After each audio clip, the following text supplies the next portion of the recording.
우리 오늘 민수기 18장 25절에 있는 말씀부터 32절까지를 보면 여러분 벌써 우리가 이 말씀을 볼 때에 물론 주보에도 설교의 제목이 나와 있습니다마는 오늘은 어떤 설교를 하실까 하는 또 어떤 말씀을 듣고 가는구나 라고 하는 아마도 그런 마음에 벌써 촉이 왔으리라고 믿습니다. 늘 이렇게 어떤 물질에 관련된 이야기를 하다 보면 듣는 여러분보다 이 말을 하는 제가 사실 부담은 몇 배 더 많은 줄로 믿습니다. 그럼에도 불구하고 또 이런 설교를 하는 것은 아마도 이것은 우리가 분명히 해도 되고 안 해도 되는 그러한 문제가 아니라 우리가 하나님 앞에 신앙생활하며 이 세상을 떠나는 그날까지 그 순간까지 우리들이 지켜야 할 신앙의 어떤 생활 속에서 또 빼놓을 수 없는 것이 바로 이러한 11조에 대한 문제가 아닌가 싶습니다. 오늘 이 말씀을 통해 하나님의 은혜가 우리 가운데 있기를 원합니다. 다시 한번 하나님께서 우리에게 깨닫게 하시는 은혜와 축복이 있기를 축원합니다. 우리 제임스 윌리엄스라고 하는 목사님이 1994년 크리스찬 투데이라고 하는 책에 이런 글을 기고했습니다. 오늘날 11조를 실천하는 세대, 11조를 하는 사람들이죠. 11조를 하는 사람들은 세 곳에 살고 있다. 그랬습니다. 그 세 곳이 어딘가 하면 그 미국 교회를 또 미국의 성도들을 말하는 것입니다마는 한 곳은 은퇴한 사람들이 모여 사는 바로 그러한 아파트라는 거죠. 거기에 모여 살고 있고 또 하나는 노환의 어른들을 돌보는 그야말로 너싱홈과 같은 요즘 말로 하면 우리가 요양원과 같은 이러한 곳에 살고 있는 사람들. 또 한 무리는 공동묘지에 있다. 11조를 실천하는 세대는 이렇게 세 곳에 살고 있다라고 말씀을 했는데 이것이 1994년 그러니까 30여 년 전에 바로 제임스 윌리엄스라고 하는 훌륭한 목사님이 바로 이렇게 말씀을 하시면서 이것은 미국의 기독교에서도 11조를 실천하는 기독교인은 주로 나이든 분만 11조를 한다고 하는 풍자적인 이런 이야기로 은퇴한 사람들이 모여 사는 아파트에 있는 사람들 그리고 노환의 어른들을 돌보는 너싱홈과 같은 곳 그리고 공동묘지에 누워있는 분들 이런 분들은 11조를 하는 분들이다. 그런데 오늘날의 젊은 미국의 젊은 사람들은 젊은 성도들은 이런 세대는 11조를 왜 해야 하는지 잘 모르고 잘 실천하지도 않는다라고 하면서 이들의 할아버지와 할머니 세대는 11조를 왜 해야 하는지 잘 알고 실천을 했고 또 이들의 아버지, 이들의 부모 그러니까 지금 당시의 젊은 세대의 부모들은 11조를 왜 해야 하는지 잘 모르지만 실천을 하고 있었다라고 하는 것입니다.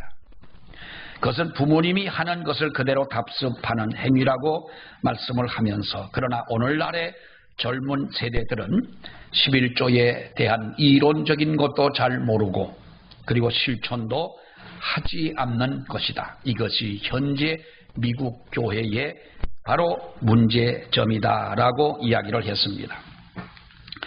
여러분 그런데 더 심각한 것은 뭐냐 하면 이 흐름을 볼 때 역사의 흐름을 볼 때에 우리는 미국 기독교의 방식 미국 기독교에서 진행되는 모든 예배의 스타일까지도 또 찬양도 우리가 부르는 이 찬양 거의가 여러분 유럽이나 미국 사람들이 지은 찬송 아니겠습니까?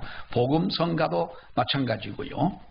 그리고 미국의 기독교의 방식은 언제나 우리 한국교회가 답습을 해오고 있다고 하는 것이고, 전례로 보아서 이러한 풍습이 바로 멀지 않은 우리 한국교회에 영향을 끼칠 것이다 라고 우려하는 사람들이 많이 있습니다만, 여러분 아니나 다르겠습니까?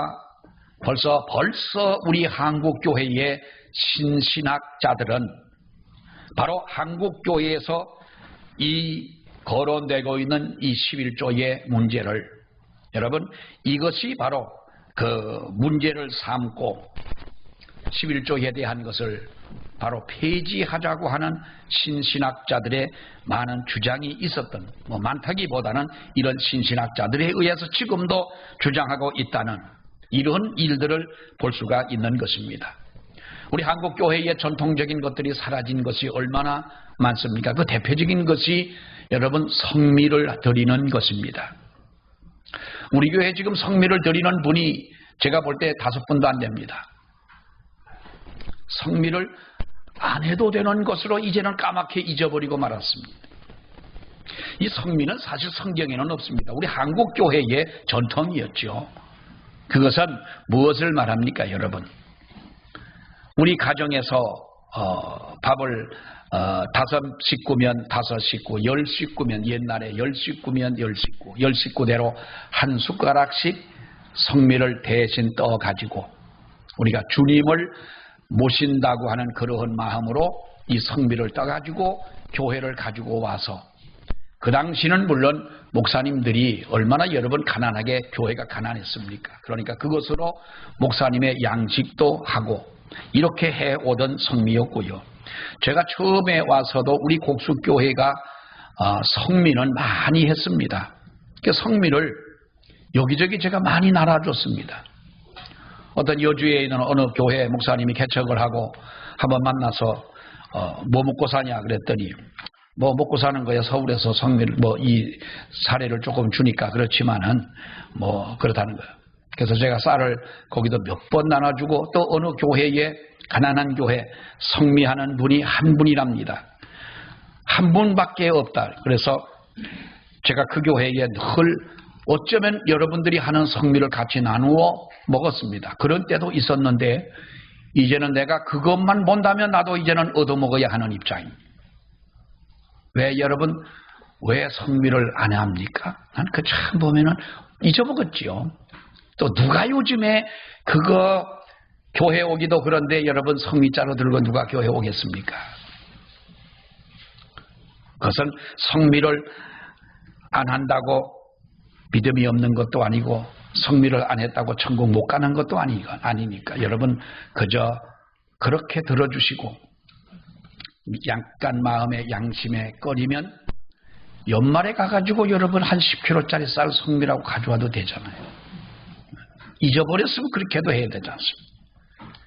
자, 여러분, 그러므로 오늘 우리가 이 말씀을 보면서 우리는 성미를 말씀드리려고 하는 것은 아닙니다만은 11조에 관한 이 말씀을 먼저 우리는 믿고, 분명히 우리는 이것을 실천해야 함은 물론이며, 우리가 이것은 우리에 대해서 끌어질 것이 아니라 바로 우리의 자녀들에게 어떻게 하면 하나님 앞에 물질적 관리를 제대로 할 수 있는가를 분명히 이 원리를 가르쳐 주면서 우리는 고민해야 될 부분이라고 생각을 합니다.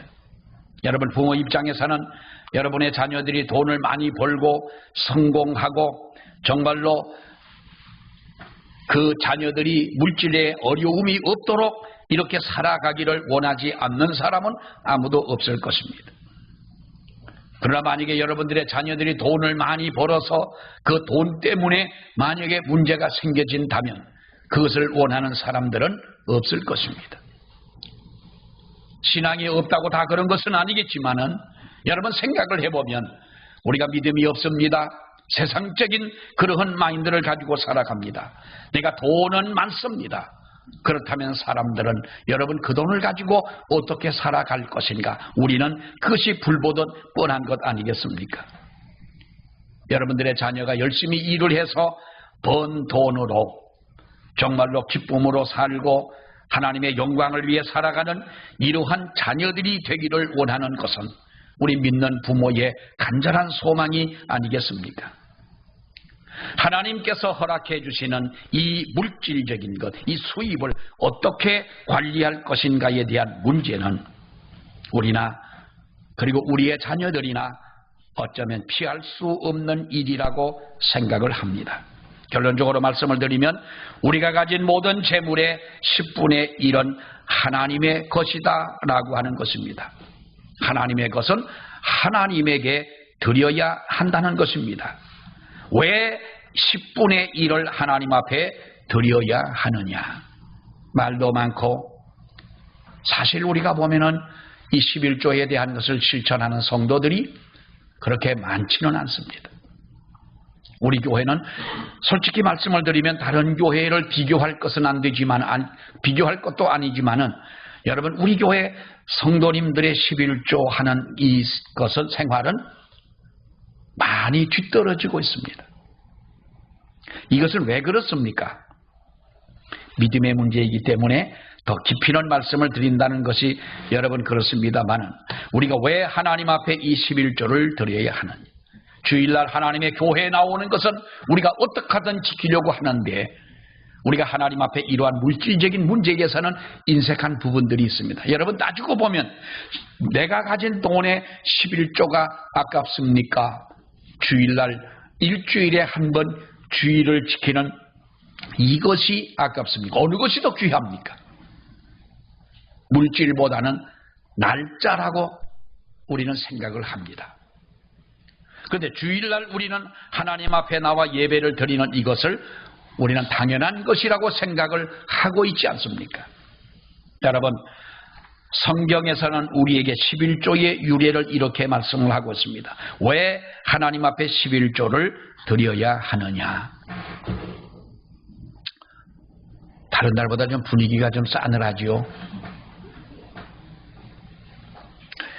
왜 하나님 앞에 11조를 합니까? 여러분 성경에 보면은 이렇게 말합니다. 하나님의 성전에서 일하는 레위 지파를 위하여 너희는 11조를 드려라 그랬어요. 이것이 그 11조를 드리라는 말씀 속에 있는 첫 번째의 그 이유이기도 한 것입니다.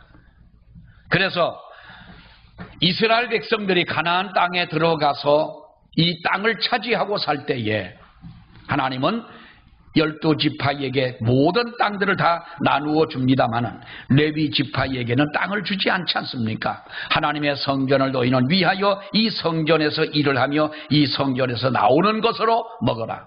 그런데 이 성전에서 나오는 것이 무엇이겠습니까?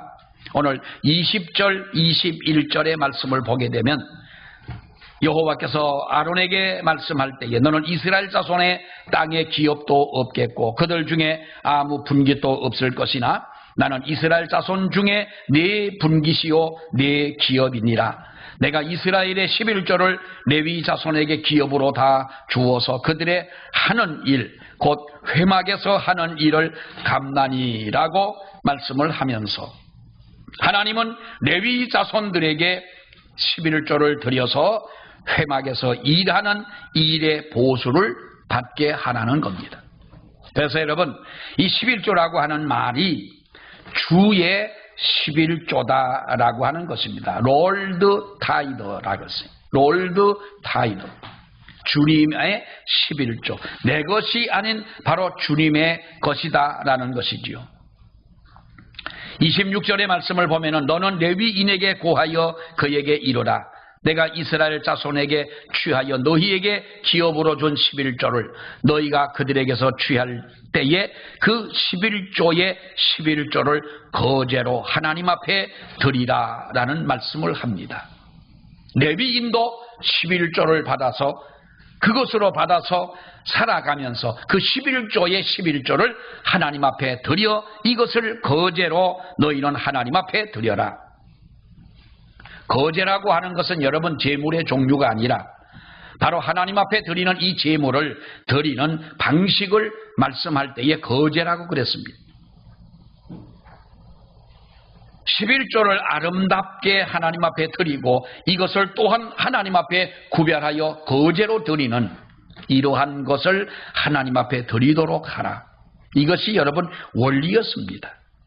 마태복음 23장에도 예수님은 서기관과 바리새인들을 향해서 화 있을진저 외식하는 서기관들과 바리새인들이여, 너희가 박하와 회향과 근처에 11조를 드리되 율법에 더 중한 바 의와 인과 신은 버렸다 그랬어요. 그러나 이것도 행하고 저것도 버리지 말아야 할 것이니라. 의와 인과 신도 중요하지만은 하나님 앞에 11조를 드리는 이 행위도 무시해서는 안 된다고 하는 말씀이지요. 여러분, 레위 지파가 하나님의 성전을 온전하게 섬기고 하나님의 복음을 전하고 제사를 지내며 하는 데에 이것은 함께 할할 수 있도록 하기 위한, 그래서 협력해 하나님 앞에 거룩한 역사를 이루어 갈 수 있도록 너희는 너희의 수입의 11조를 하나님 앞에 이렇게 드려야 한다. 우리 교회는 교육자가 나밖에 없습니다만은 수지에 있는 새 에덴 교회 교육자 수양회를 한다는 그 페이스북에 나와 있는 사진을 보니까, 그리고 그 목사님의 쓰신 글을 페이스북에 있는 사진에 다른 그 글을 보니까 교육자들이 100몇십 명이 이제 수양회를 가십니다. 가서 이제 수양회를 하고 왔다고 하는 그 사진과 함께 그런 이야기를 글을 보았습니다. 뭐 큰 교회니까 여의도 순복음교회 같은 데는 얼마나 교육자들이 많고 교회에서 일을 하는 직원들이 많습니까? 그러니까 그분들이 함께 너희와 먹을 수 있도록 이것을 하나님 앞에 드리되 이 11조는 너희의 것이 아니라 주님의 11조다. 롤드 타이더라는. 또 하나 중요한 것은 우리가 왜 11조를 하나님 앞에 드리라고 여러분 성경은 말합니까? 하나님의 소유권을 인정하는 행위다라고 하는 겁니다. 시편 24편 1절의 말씀에 보면 땅과 거기에 충만한 것과 세계와 그 중에 거하는 자가 다 여호와의 것이라고 말씀을 했습니다. 온 세상의 주인은 여호와 하나님이시기 때문에 내가 가진 모든 재물의 주인도 바로 여호와 하나님이시다라고 하는 거예요.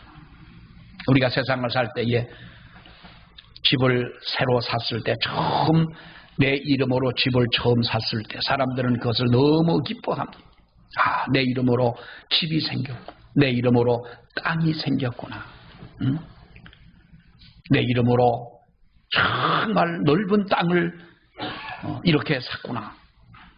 그것은 내 것이지요. 근데 미안하지만 내가 죽으면 그것이 누구 것이 될까요? 뭐 뻔한 것 아니겠습니까? 내가 살아있는 동안은 내 것이라 말할 수가 있지만, 여러분, 우리가 이 세상을 살아가는데 100년 산다고 치더라도 우리는 100년 동안 이 세상을 살며 내 것이라 주장을 했으나, 그러나 실상 우리가 보면은 이것이 내 것이 아니라 하나님께서 그 모든 것의 주인이 되셨더라는 거예요. 어떤 사람은 말합니다.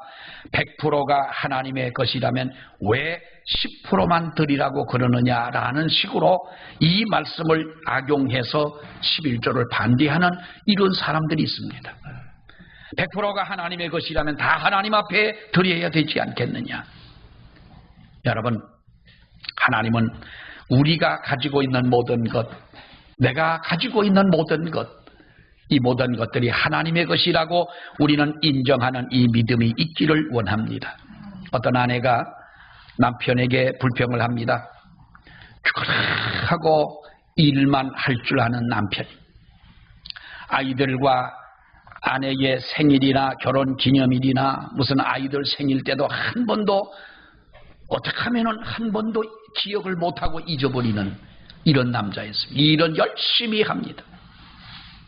아내가 참다 남편에게 불평을 털어놓습니다. 이제는 우리도 남들처럼 살 만큼 사니 이제는 같이 좀 시간을 내서 함께 외식이라는 것도 좀 하고 함께 여행도 좀 하고 시간 나면 좀 외국도 우리도 남들처럼 한번 가고 이렇게 행복한 시간 좀 가져봅시다. 언제 한번 우리가 제대로 외식을 했고 언제 한번 우리가 아이들을 데리고 나가서 한번 따뜻하게 그들과 함께 식사를 한 적이 있느냐? 한 번도 여행을 못 가본 이 아내가 남편에게 이렇게 불평을 털어놓습니다. 남편 왈, 내가 직장에서 일하는 것이 나를 위해 하는 거냐? 누구를 위해서? 내 처자식을 위해서 내가 죽도록 그렇게 일하는 것 아니냐? 그러니까 내가 직장에서 일하는 그 시간이 다 당신과 애들을 위해서 있는 시간이고 그것이 내 시간이 아니라 당신과 아이들의 시간도 되지 않겠냐? 여러분 남편이 만약에 그런다면 여러분 그 말에 위로가 될까요? 이 부인은 그 말에 위로가 되는 것이 아닙니다. 아내가 원하는 것은 일주일에 한 번이라도, 아니 일주일에 한 번이 좀 과하면 아니 한 달에 한 번이라도 식사를 같이 하면서 애들과 함께 쭉 이야기도 하면서 이런 시간을 가지면 얼마나 좋겠느냐. 한 집안에 살아가고 있지만은 한 울타리 안에서 잠자고 있지만은 호적상에는 부부이고 호적상에는 부모와 자식의 관계이지만 실상인 남이나 마찬가지인 그런 상황, 그런 생활이 아니겠습니까? 여러분의 남편이 그런 남편이 됐으면 좋겠습니까? 왜 대답을 왜 안 합니까? 기분이 나쁘십니까? 뭐 남자들만 그런 건 아니, 여자들도 또 마찬가지예요. 여자들도 남자나 여자나 이런 거는요 우리가 따질 것이 없어요. 왜 남편이 사랑 고백을 텔레비전 나오는 여자들 보면은 어떻게 다 그런 사람만 찍었는지 몰라. 내가 70이 넘도록 사는 동안 우리 영감한테는 사랑한다는 말 한마디도 못 들었는데 그러면 영감탱이가 말이지 무슨 기르는 송아지 새끼 보고는 그렇게 뭐 애인처럼 취급한다고. 아니 사랑한다는 말을 왜 남자한테만 왜 자꾸 그러냐고. 아내가 사랑한다는 말을 하면은 어디가 뭐 입술이 덧납니까? 앞니가 빠집니까?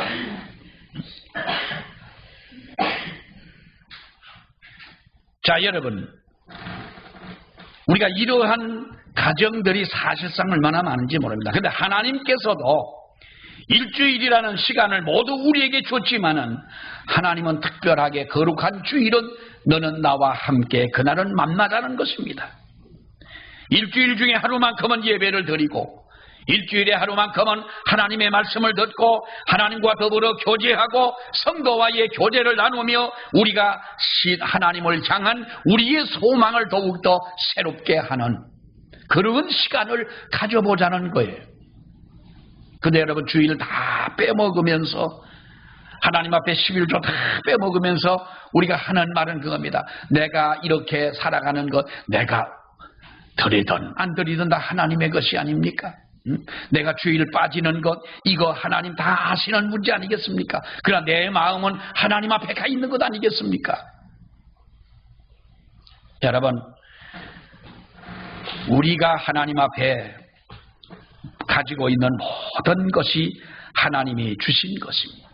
하나님이 우리에게 주시지 않는다면 우리는 10원도 벌 수가 없지 않습니까? 더더구나 여러분 보십시오. 하나님께서 우리에게 다 주신 것이지만은 100% 내가 나의 것이라고 여러분 우리들이 그렇게 주장하는 것은 어리석은 일 아니겠습니까? 우리가 하나님 앞에 10분의 1을 구별하여 드리는 이유는 하나님께서 100% 소유주라는 것을 부인한 것이 아니라 우리는 특별한 방식으로 하나님을 인정하는 것이 바로 하나님의 말씀하신 대로 너희가 11조를 드리라는 거예요. 또 하나 보면은 그 탐심을 경계하는 하나의 방편으로 말씀을 해주고 있습니다. 10계명 중에 마지막 계명이 뭡니까? 너희는 탐내지 말라. 이웃의 것들을 탐내지 마라. 누가복음 12장에 보면 저희에게 이르시되 삼가 모든 탐심을 물리쳐라. 라고 말씀을 해. 골로새 3장에 보면은 탐심은 우상 숭배니라고 말씀을 했습니다. 여러분, 사람들이 탐심을 버리고 살 수는 없습니다. 사람의 욕심을 버리고 살아갈 수는 없는 것입니다. 우리는 죽을 때까지 인간은 욕심을 가지고 살아가는 존재들인 것입니다. 그러나 11조라고 하는 것은 정상적인 소유욕과 탐심을 구별하는 좋은 방편이 된다고 하는 것입니다. 수입이 조금 났어도 그것을 다 차지하는 것은 우리가 탐심을 가진 사람인 겁니다. 우리가 얼마를 벌었어도 하나님 앞에 온전한 11조를 드리는 사람은 그야말로 믿음으로 사는 탐심이 없는 사람이 아니겠습니까? 물질의 탐욕, 물질의 욕심, 어쩌면 이것이 없는 사람은 어디가 있겠어요? 그러나 분명한 것은 우리가 하나님께서 이 세상의 모든 물질의 주인이 하나님이 되시고, 욕심을 갖지 말라고 하는 것은 우리가 얻는 물질마저도 하나님이 허락하셔야 된다고 하는 이 사실을 인정하라는 거예요.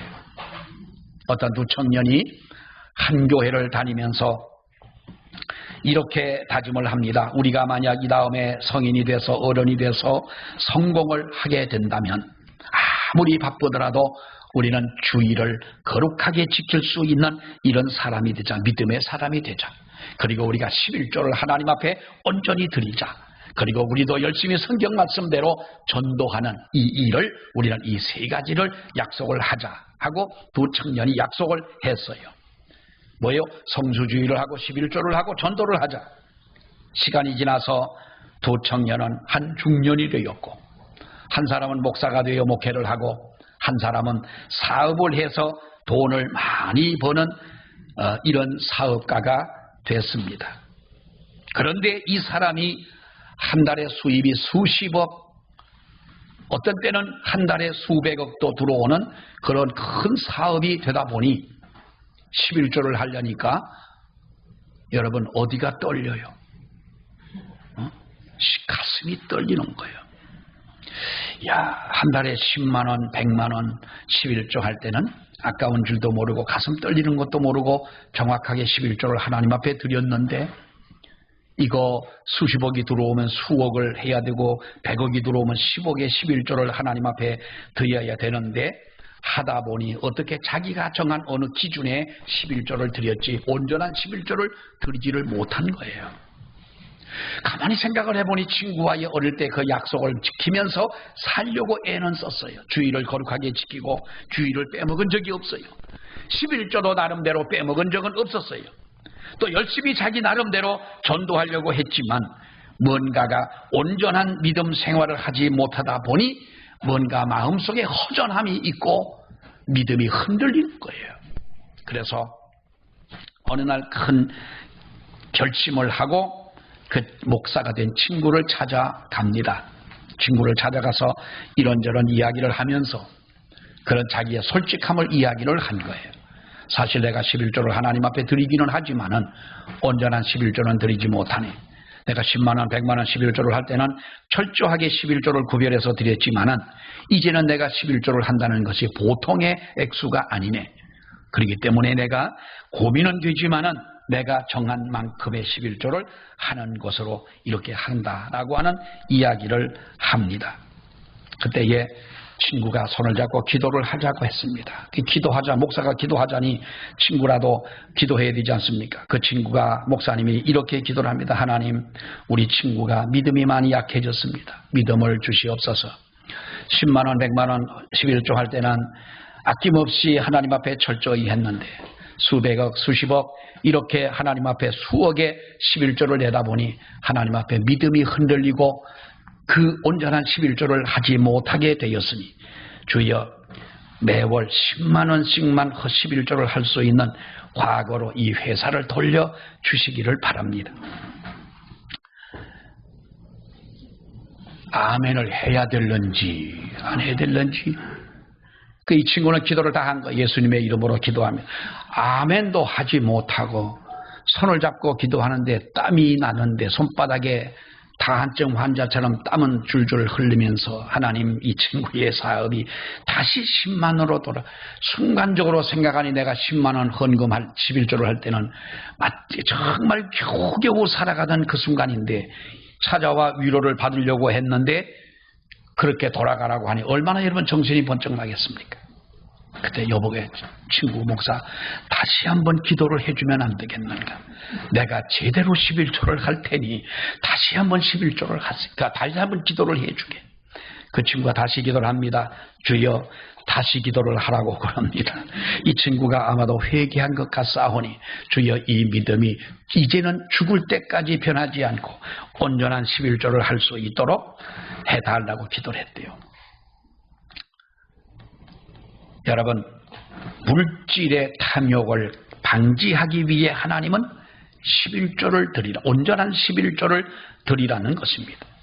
우리가 11조를 대충 하면서도 마치 정직하게 드리는 것처럼 여러분 하지 마시길 바랍니다. 많은 돈을 벌 수 있도록 하신 하나님은 아무리 많은 것이라도 한순간에 날아가도록 하실 수 있는 분이 우리 하나님 아니십니까? 물질은 하나님의 것이요 내 건강과 내 생명도 하나님의 것입니다. 물질의 탐욕을 갖고 살아가는 저와 여러분이 돼서는 안 될 줄로 압니다. 11조는 복을 주시는 여러분 원리입니다. 우리가 잘 알다시피 미국의 록펠러는 그의 어머니가 죽을 때에 어머니가 10가지의 간곡한 유언을 했습니다. 그래서 이것이 록펠러 어머니의 10계명이라고도 이렇게 불리기도 합니다만은 그런 아들을 놓고 이렇게 이야기를 합니다. 아들아, 내가 이제 얼마 안 있어 하나님 나라에 갈 것 같은데 내가 너희에 꼭 해주고 싶은 말이 있다. 첫째는 하나님을 친아버지 이상으로 섬겨야 된다. 둘째는 내가 섬기는 목사님을 그리고 하나님 다음으로 섬겨야 된다. 셋째는 왜 두 번째 얘기할 때 아멘 하는 분이 한 분도 없습니까? 두 번째, 목사님을 하나님 다음으로 섬겨야 된다.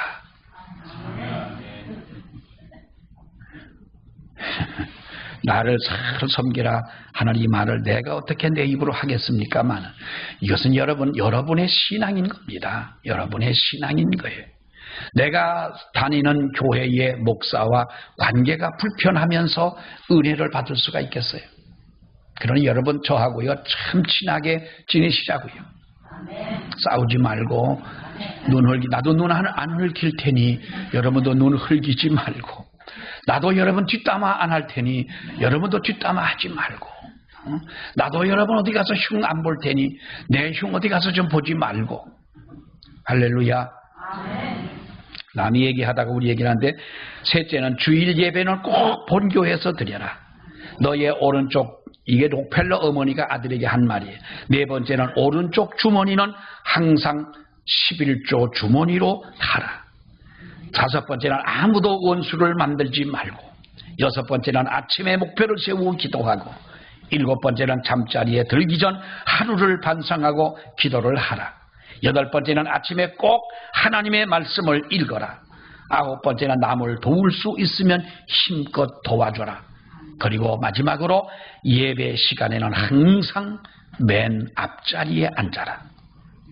그 어머니의 유언대로 살아온 록펠러는 젊어서 어려움도 많았지만은 여러분 세계의 최강의 부자가 된 것이고요. 엄청난 교회와 학교와 정말로 여러분 그가 사회에 봉사한 일들이 얼마나 많습니까? 여러분 물질의 어려움 속에서 벗어나고 싶으시지요? 우리가 가난함과 물질의 어려움 때문에 우리는 허덕이는 이런 삶을 원하지 않지 않습니까? 여러분들은 하나님 앞에 온전한 11조를 드리는 여러분들이 되시기를 바랍니다. 이것은 다 하나님이 주신 것입니다. 성경에 보면 우리가 법대로 하자면 11조를 온전하게 드리지 못하는 것은 우리가 항존직으로서는 자격이 없는 것 아닙니까? 거기까지 안 가더라도 이것은 우리가 하나님 앞에 온전한 믿음으로 행해야 하는 것이며 이것은 믿음을 강화하는 하나의 방편으로 너희는 온전히 11조를 드려라. 그리고 마지막으로 보면 이것은 구제와 선교의 재원이라고 말씀을 하고 있습니다. 여러분, 하나님의 교회는 우리가 21조를 드려서 객과 고아와 과부를 위하여 너희는 이것을 그들을 위하여 이것을 쓰라는 거지요. 그들을 도와주라는 것 아니겠습니까? 이 지구상에서 가장 여러분 선한 사업을 하는 곳이 있다면 어느 곳입니까? 교회 아닙니까? 정말 우리가 볼 때는 엄청나게 많은 일들을 여러분 교회들이 하고 있는 겁니다. 잠비아 옆에 있는 거기나 다 비슷합니다만은 이 짐바브웨라고 하는 어느 나라의 한 선교사님이 가 계시는데 그분이 지난번 켄토와 우리 아들과 함께 나갈 때에 이제 비행기에서 만났답니다. 그래서 에티오피아 공항에서 몇 시간 동안 앉아 있으면서 기다리면서 대화를 하는 중에 자기는 어디를 가느냐고 물어서 잠비아를 간다고 그랬더니 우물을 파러 간다고 그랬더니 그분이 감동을 하더라는 거예요. 아니 어떻게 한국이라는 곳에서 이렇게 큰 먼 나라를 왔다 갔다 하면서 하느냐. 나는 누구냐 물어봤더니 자기는 짐바브웨에 나가 있는 선교사로 한 30년 동안 가 있는데 거기서 나도 우물 파는 사역을 했는데 지금까지 100개의 우물을 팠다는 거예요. 물론 이것이 여러분 그분이 돈 벌어 한 거겠습니까? 한국에 있는 성도들이 후원을 해서 뭐 잠비아나 거기나 비슷합니다만 거기에 100개의 우물을 파서 우물 하나에 적어도 3, 4, 5, 600명은 먹고 사는 그 맑은 물을 마실 수 있는 그것을 그렇게 만들어 놓았다면 이것이 교회들이 하는 일 아니겠어요? 교회만큼 이 위대한 일을 하는 곳이 어디가 있습니까? 하나님의 교회는 언제나 이 귀한 일을 하도록 가난한 자를 위해서 우리가 일할 수 있도록 하시는 겁니다. 이것이 여러분 저와 여러분의 사명인 줄로 믿습니다. 좀 속된 말로 온전한 11조를 하나님 앞에 해서 모든 것이 나의 모든 주인은 하나님이시라는 이 믿음을 가지고 물질을 주신 이도 하나님이시고 나의 생명을 붙드신 이도 하나님이심을 우리가 인정하면서 보다 더한 선한 일에 우리도 동참할 수 있는 저와 여러분들이 되시기를 주의 이름으로 축원합니다. 기도하겠습니다. 하나님 아버지 은혜와 사랑을 감사합니다. 오늘 부족한 종도 이 말씀을 전하며 무거운 마음으로 하나님의 말씀을 전합니다. 아버지 우리가 물질이라고 하는 것에 시험이 드는 경우도 많사오며 또 이 물질 때문에 인색하게 정말로 내가 해야 할 일들을 다 하지 못하고 살아가는 이러한 세상이며 또 물질 때문에 부모와 자식 간에도 형제 간에도 하나님의 서로가 목숨까지 빼앗으며 악한 일을 서슴지 않고 행하는 이 모든 어두운 일들을 저희들이 볼 때에 11조를 하나님 앞에 드린다고 하는 것은 보통의 믿음을 가지고는 할 수 없는 일인 줄로 아버지여 믿습니다. 그러나 하나님 우리 교회에 이렇게 온전한 11조를 드려서 하나님의 교회를 섬기고 아버지 앞에 충성하는 사랑하는 성도들을 하나님이 복 주시며 정말로 하나님 지금까지 믿음이 약하여 온전한 11조를 드리지 못했던 우리 성도들까지라도 믿음을 더하셔서 온전한 11조를 주님 앞에 드리며 말씀대로 살며 더욱더 하나님의 사랑과 은혜와 복을 받는 우리 모든 성도들과 교회가 되게 하여 주옵소서. 예수님 이름으로 기도하옵나이다. 아멘.